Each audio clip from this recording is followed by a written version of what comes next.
If you ever felt the sting of someone in power, resenting your achievements, or dismissing your efforts just because you were growing or thinking independently, you're not imagining things. Maybe you got excited about a promotion at work, only to have the person who usually put you down suddenly become cold or critical. Maybe you started asking questions about family patterns, and suddenly you were labeled as too sensitive or causing drama. Or maybe you developed a skill or talent, and instead of celebration, you got subtle sabotage or outright dismissal. If this sounds familiar, there's something crucial you need to understand about why your progress threatens certain people so much. Welcome back to the Narcissistic Abuse Recovery Podcast. I'm Lynn, your host. Today we're talking about why the person who scapegoated you hates your growth, your ambition, and especially your ability to think critically. We're going to explore what's really behind this resistance and why your progress feels so threatening to them. When the person who scapegoated you hates your progress, ambition, or critical thinking, it's not about jealousy alone. It's about control. In narcissistic family systems or relationships, whoever needs to stay superior fears losing their power if you step out of the role they've assigned you as the problem or the lesser one. See, scapegoating isn't just about blame. It's about maintaining a power structure where someone gets to be superior by keeping someone else inferior. Your role as the scapegoat served a very specific function. You absorbed the family's or relationship's dysfunction so everyone else could avoid looking at their own issues. You were the designated problem, which meant everyone else got to feel better about themselves. But here's what happens when you start growing, learning, and developing your own perspective. You threaten that entire system. Your skills, your ability to leave, and your forward thinking undermine the carefully maintained hierarchy that was built on your scapegoating. Think about it this way. If you're supposed to be the failure in the family, what happens when you succeed? If you're supposed to be the dramatic one, what happens when you start calmly pointing out actual problems? If you're supposed to be dependent and grateful, what happens when you develop the skills and confidence to leave? Your growth exposes the lie they've all been telling themselves about you. And more dangerously, it exposes their need to keep you trapped in that role. The person who scapegoated you invested a lot of energy in convincing everyone, including you, that you were inherently flawed, difficult, or problematic. Your success, your independence, your clear thinking doesn't just contradict that narrative. It reveals that they were wrong. And if they were wrong about you being the problem, then maybe people will start looking more closely at who the real problem was. This is why your ambition feels threatening to them. It's not because they don't want you to succeed. It's because your success undermines their entire identity as the superior one who had to manage your supposed inadequacy. Your critical thinking is especially dangerous because it means you're no longer accepting their version of reality without question. When you start thinking independently, you might notice patterns, you might start connecting dots, you might realize that the family stories about your childhood don't quite add up, or that your partner's version of events doesn't match your lived experience. The person who needs to stay in power can't afford for you to think too clearly because clear thinking leads to accurate conclusions. And accurate conclusions about your scapegoating experience would expose who was really creating the problems all along. You might have experienced this resistance in subtle ways. Maybe your achievements were downplayed or dismissed. Maybe your goals were mocked or questioned.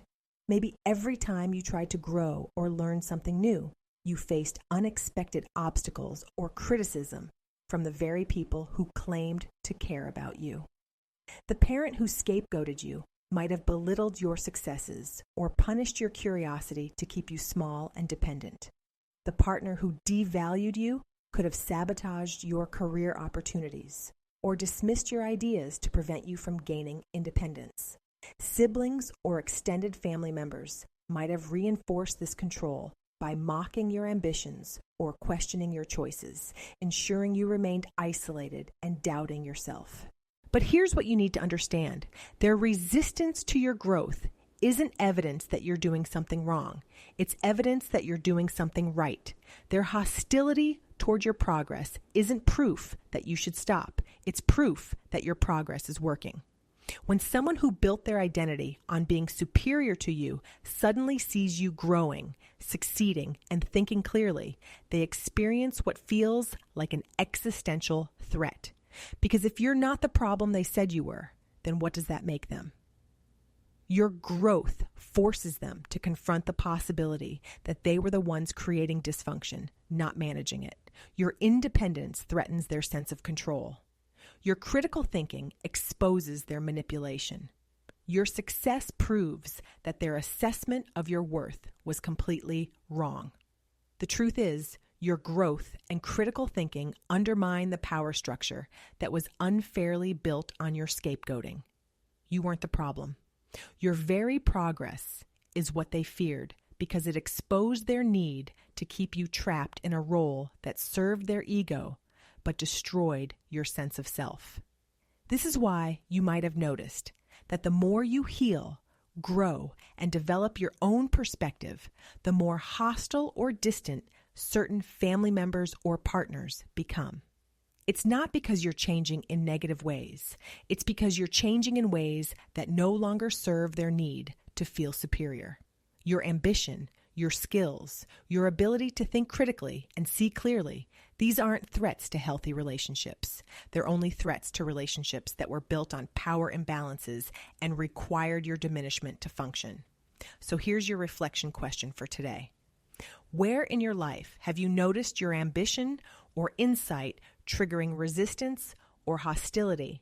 And what does that reveal about the real source of conflict?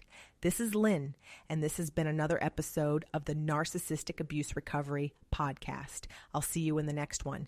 Visit our website at movingforwardafterabuse.com for articles, resources, and more support on your recovery journey. Thanks for being here today. If you're trying to make sense of what's been happening in your relationship, or trying to put your finger on behaviors that just don't sit right, know that you're not alone. What you're experiencing is real, and understanding it is the first step toward reclaiming your life. There are 2 books that might help you on this journey. The first is Master Manipulators. Discover Covert Tactics. Narcissists devise to manipulate, deceive, and control. This book blows the lid off emotional abuse, detailing 33 tactics narcissists use to gain supply, the cycle of abuse, and how to detect these patterns in a clear fashion. It's validation. It's empowerment. It's about helping you see what's been hidden so you can make the best decisions for your situation. The second book is Overcoming the Devastation of Narcissistic Abuse: How to Heal, Recover, and Take Your Life Back. This one walks you through 15 tactics narcissists use, 15 plus steps to heal on the journey, the 7 stages of grief in recovering from narcissistic abuse, and how to move forward with hope. You can find both books on our website at movingforwardafterabuse.com, along with additional resources. If you're finding value in these episodes, we also have ad-free versions and bonus content over on Supercast at narcissisticabuserecovery.supercast.com. This is Lynn, and this has been another episode of the Narcissistic Abuse Recovery Podcast. I'll see you in the next one. This podcast is for educational and informational purposes only. The content shared is not a substitute for professional mental health advice, diagnosis, or treatment. If you are experiencing a mental health crisis, please seek help from a qualified professional or contact a local crisis hotline.